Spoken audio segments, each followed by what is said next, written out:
honest, I always tell my team, right, that whichever client that you get, it's I mean, just the start of the conversation starts with the client's name, Yes. right? And I think Wonderful. everything is on these days are on social media.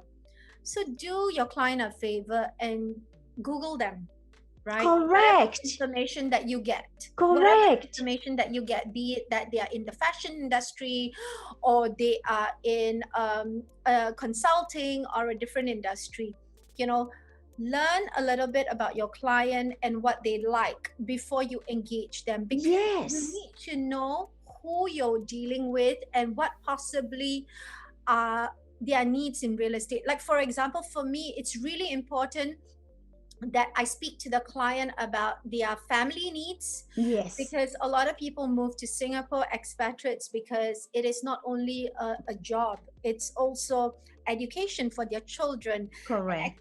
expatriates come from countries with large open spaces, so they generally like places that have either beautiful parks, or they like to live by the sea, or they like Yes. to have certain amenities very close to them. So I think Correct. it's so important that beyond just asking as a matter of fact, like, Yes. do you Yes. need a grocery store? Do you need this? It's important to get into a conversation about what does your child like to do. Like, my client's child was a love to go horse riding. Yes. So to me, it's important that, is it important that you have a horse riding school close to where you live? You It's know, so good you mention all these points. because It's it's that personal touch. It's so yes. important, and which is why I always ask my team when they talk to me about clients. I don't even talk about the what are they looking to buy. I'm like, tell me about them. Like, Yeah. first we talk about them, and then we talk about what might suit them, and then we do that Correct. match. Correct. So for our That's team, that's the way we practice that. wonderful. Wonderful. Great. And do you adapt your communication according to like age, gender, or I mean, culture? of course, Yeah. we do try to respect certain age groups, right? Yes. Because they take time to process the information. They kind Yes. of feel a bit old school in thinking. For example, Singapore has the freehold and leasehold properties, and the Yeah. older age group are of that thought that do not look at a leasehold property. And so we need to educate them slowly. We need to, be mindful of their beliefs. Correct. In terms of gender, we don't really have a gender disparity. We have, but in terms of culturally as well, Yes. there are different cultures that look at different things. Exactly. So we have to Exactly. be very mindful of all these things. And I think the more you actually, and I don't say this as a must do, but it's more like, you need to really care for an individual or a human being in any In business that general, correct. you do. And how do you find the hot buttons? Is that where you can say that's where we have the experience? You know, a young real estate agent may not find that so quickly, like someone experienced and knowledgeable. How do you find the hot buttons, and how do you gauge customers' interest? I think it comes with experience. We are able to Yes. get that really quickly compared to my younger peers who Yes. are very good as well. They're not able to get certain triggers, and Yes. yeah, it's like dealing with a child as well. The moment you're more children, you're able to deal with the quirks of one other. Yeah. It does come with experience, and to be honest, we also like because of our communication, we are able to break down their preferences a lot quicker. Very, yeah. Yeah. So Again, experience. exactly, Yes. and we always work on an approach of a first tier, second tier, and a third tier preference. So we give the client the opportunity to go for his best and favorite property, and we work with them to make them understand things. And at the end of the day, it's clients first, but at the same time, we value our opinion that we give to the client, which many clients have come back and told us that, um, thank God for what you said, or else I wouldn't have been where I was today. Yes, I had a yes. client who cried when I told her not to buy a particular property because she had loved it so much.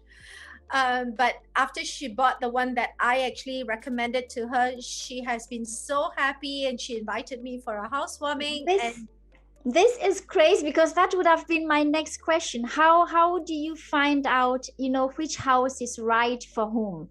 And you just mentioned this story. The actually one buying was looking for something else, but you said no, I don't think that's the right one for you. That's yeah, interesting.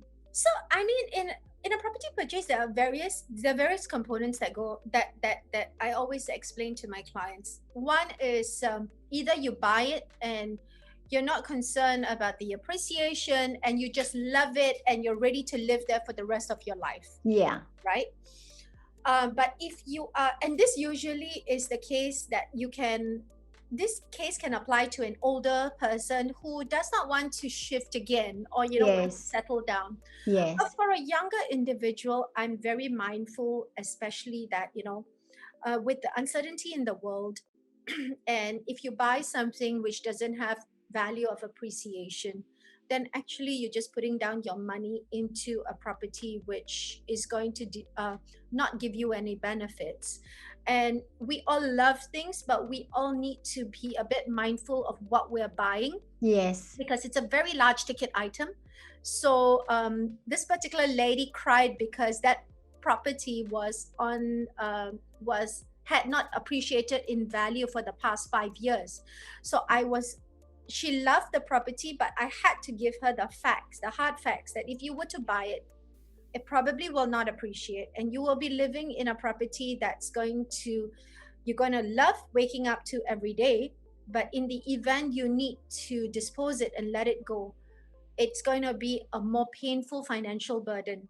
Yes. So The hard truth. we weigh the pros and cons for everyone, right? And at the end of the day, it has to make sense for you.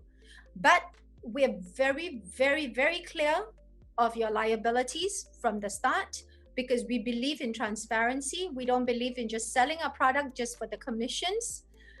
We believe that this is your life, that it's a big decision in your life. I tell them from the beginning of their journey to have a customer relationship management Yes. way of documenting all their Yes. relationship with their clients. Yes. Birthdays are very important. Their children's birthdays are equally important. So, I Yes. mean, if I can recall a story of Yes, please.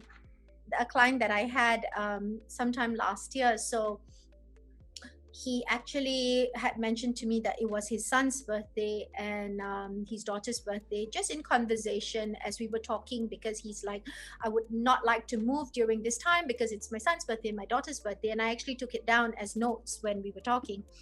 And I had sent him a gift for his son's birthday, and it was actually dairy-free ice cream and a Lego toy and stuff like that. Yeah.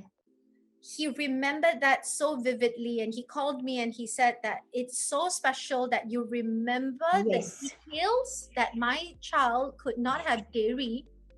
These little details. Yes. And that to me it's huge of you as an individual. Yes. Beyond just the property sale. Correct. Correct. So, I tell my younger agents, remember the details, write them down, stop your client and take a note if you have to. But it makes a huge difference with your communication with your client moving forward. Whether or not you close the deal, there will be one day where they will tell a friend, yes, that if you want a right broker, speak to this person, because this person will take care of you. And I think that's the most important.